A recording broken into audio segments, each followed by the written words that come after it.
I'm here to share a water play setup which I have done before my daughter goes for bathing, and I try to do this every day because water is very good for kids to release off their pent up energy, and it's very sensory. So keeping in mind her age and her likes and the resources available, I'm just sharing with you. So I filled in 2 buckets of water, half buckets, and in this bucket there's a little warm water, and I have added little turmeric, not more, because I want to keep it a little more clear for her to see the reactions. And this is again cold water, half bucket, filled with added little food color, red food color, and tools that I have chosen. Some of it she has chosen because she likes it.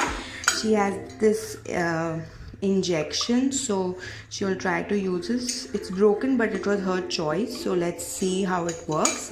And we have lots of colorful balls, fish, okay, of course, with a fishing rod and a small spoon that she likes to play with, and a brush, then her Minnie Mouse spoon, and a whisk which I have chosen because I want her to make bubbles. So then this is from her gardening set, and she's gonna see what happens. I pose a sieve and some more tools like this.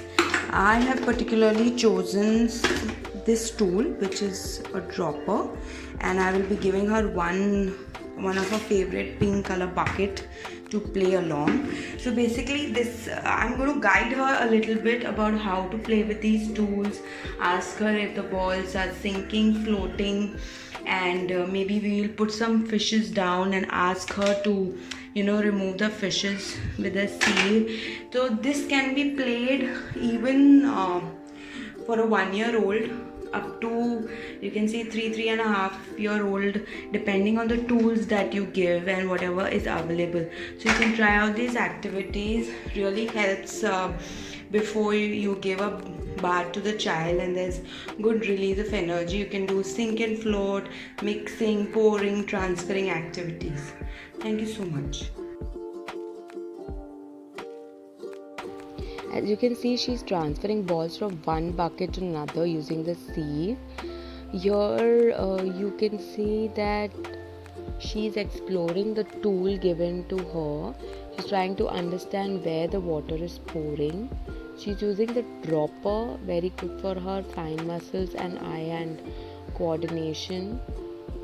And she's basically using the tools and making her own play. She's trying to clean using the brush.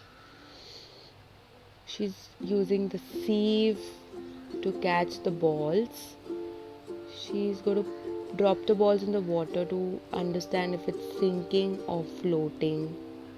So basically there's a lot of self-learning, independent play, and a lot of trial and error to see what works and how is it working. Really builds curiosity in children. So basically this kept her involved for 20-25 minutes. So wasn't this easy to set up and fun to play for our kids, and definitely will keep them away from screen time and build independent play. So if you like this video, please don't forget to like and subscribe to our channel and click the bell icon so you are always updated about such interesting things that you can do with your children. Thank you.